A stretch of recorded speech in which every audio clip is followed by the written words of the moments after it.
So I've been following the Puerto Rican economy, which is about as satisfying as being a speechwriter for Donald Trump. Oh man, I have this great line about Infrastructure Week, and he's talking about the lying New York Times. Why do I even do this? Anyways, as most of you can imagine, between continuing to negotiate bankruptcy cases and a hurricane destroying most of their country, well, they're ready for a comeback any day now. To many, it might seem like a lost cause, but in anticipation of this hurricane season, I'm here today to say that Puerto Rico's economy has a plan. Before I get into it, let's look at the current situation. So you own a jurisdiction that for all intents and purposes is American, but it has nothing going for it. Between huge budget problems, a still destroyed infrastructure, and a complete lack of credit, opportunities to improve their economy seem pretty limited to a countrywide hurricane-based insurance scam. This is already one of the poorest places in America. But while the rich are getting tax breaks, the poor are getting squeezed. Healthcare costs are rising, pensions are being cut, workers are losing their benefits. University fees are going to be more than doubled, and literally hundreds of schools are being closed. This is harsh economic medicine people here see as poison. Alright, now let's talk about the solution. And, well, buckle up because it's really weird. As it's being summarized by Bloomberg, there are 3 pillars: crypto, cannabis, and Nicolas Cage. Oh man, I can already tell this is going to be a fun episode. Clearly, Puerto Rico's new strategy is less bond restructuring and more creating the dankest memes. With a strategy like that, it's hard to imagine how Puerto Rico could have ever fallen into debt in the first place.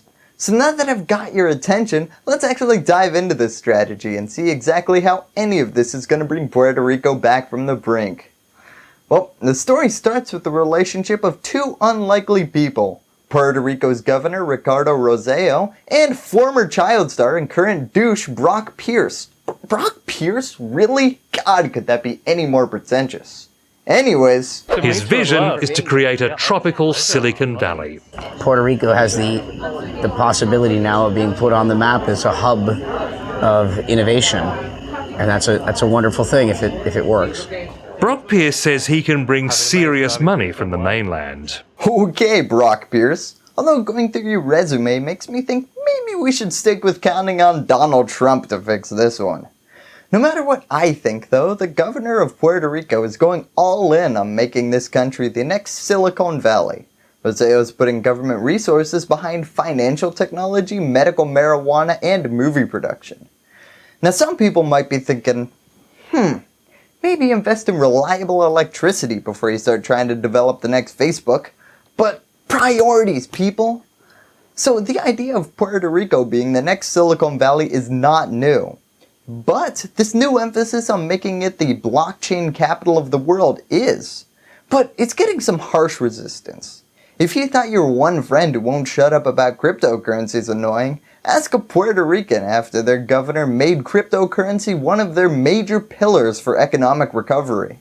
You guys didn't have any interest in Puerto Rico until the tax breaks came, and that's why you're here. Instead of being welcomed as allies, they find themselves being treated as crypto-colonialists. Figure out what can be done. I am here in service. I've committed my entire life to the last breath in service. We don't need a savior coming in a white skin with blue eyes. We don't need saviors. It's not the greatest startup environment in the world, especially for a guy who looks like a version of David Spade who made even worse life decisions. So why Puerto Rico? Is it because... I think that Puerto Rico is that perfect situation where amazing things can happen. It's in these moments of where we experience our greatest loss that we have our biggest opportunity to sort of restart and upgrade. Alright, I feel like he ripped that line straight from his Mighty Ducks script. So it could be all that, or it could be that dozens of entrepreneurs are establishing residency in Puerto Rico in hopes of avoiding what they see as onerous state and federal taxes on their growing wealth. Yeah, I'm sure no federal personal income taxes, no capital gains tax, and favorable business taxes in no way motivated this decision. As one blockchain advocate subconsciously said, it's the perfect storm, which, yeah, too soon to say that about Puerto Rico. So what's the controversy here? I mean, the optics aren't great of having a bunch of rich guys set up camp in your area to dodge taxes, but there's some money coming in. Not so much from taxes themselves, but from rich people spending money on things. Well, and I'm about to say a word that is pretty polarizing, but gentrification. Considering it's one of the poorest places in America, having outsiders coming in and buying city blocks up is certainly gonna make a wealth gap Evel Knievel couldn't even jump across. Also, electricity. A country that's struggling to keep the lights on isn't an optimal place to open up massive Bitcoin mining facilities, unless you're the type of person who likes candlelit meals, or just wishes everyone would turn their AC off because it's a waste of energy. Lastly, this is cryptocurrency we're talking about. We know that it was sub $100 at one point. It got all the way to near $20,000 at one point, and now we're back down to where we are, about 10,500. I know people love Bitcoin, and sure, invest in it, but if your plan is to make it a major pillar of your economy, well then you might want to circle back to my hurricane insurance scam idea from earlier.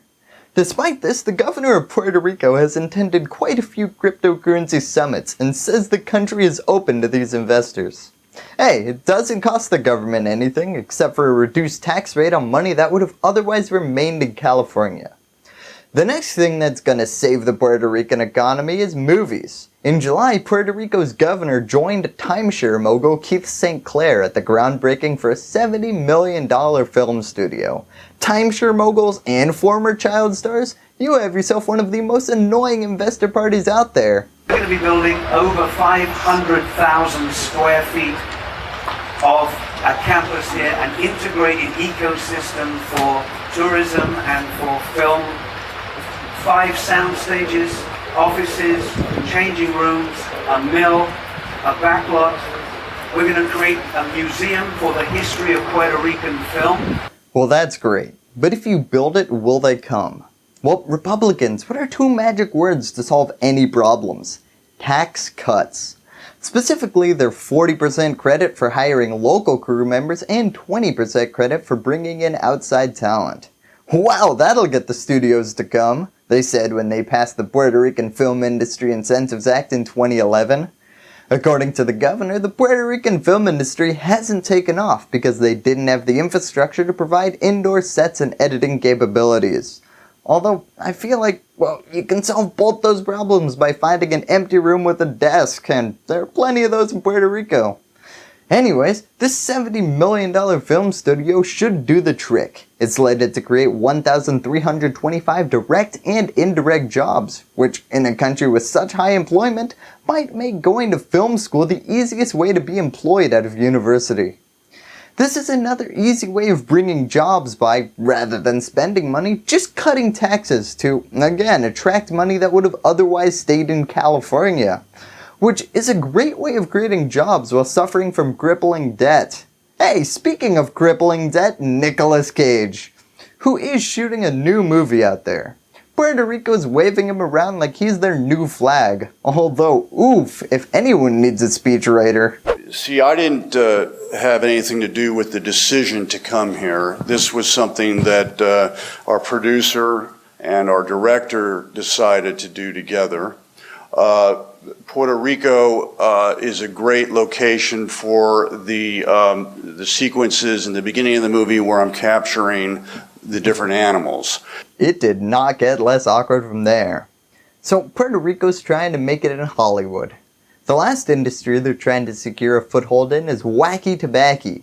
Now, if you thought your college had stoners, University of Puerto Rico has been tasked with creating innovations in marijuana science. And I bet they're working so hard not a single student doesn't have bloodshot eyes. The island's tropical nature makes it not only the ideal place to get high, but also have a longer harvest season than their mainland competitors. It's estimated to produce $18 million in tax revenue next year. Funding will come from a new law granting the university's researchers to get 50% of all administrative fines from marijuana, which should be a lot of money considering how confusing their current laws are. So that's the breakdown of how Puerto Rico intends to get out of its current predicament. placing bets on small yet potentially transformative businesses through tax cuts and penalty-funded programs. Thank you, and that's all I have to say about that. Hello YouTube, I hope you enjoyed this video. If you want to support independent, nonpartisan comedy news, remember to subscribe by clicking this floating logo to the right of my head. Or do it the old-fashioned way by clicking the subscribe button below. Click that bell so that freedom will continue to ring. And remember to give me a thumbs up. And lastly, as always, thank you for watching.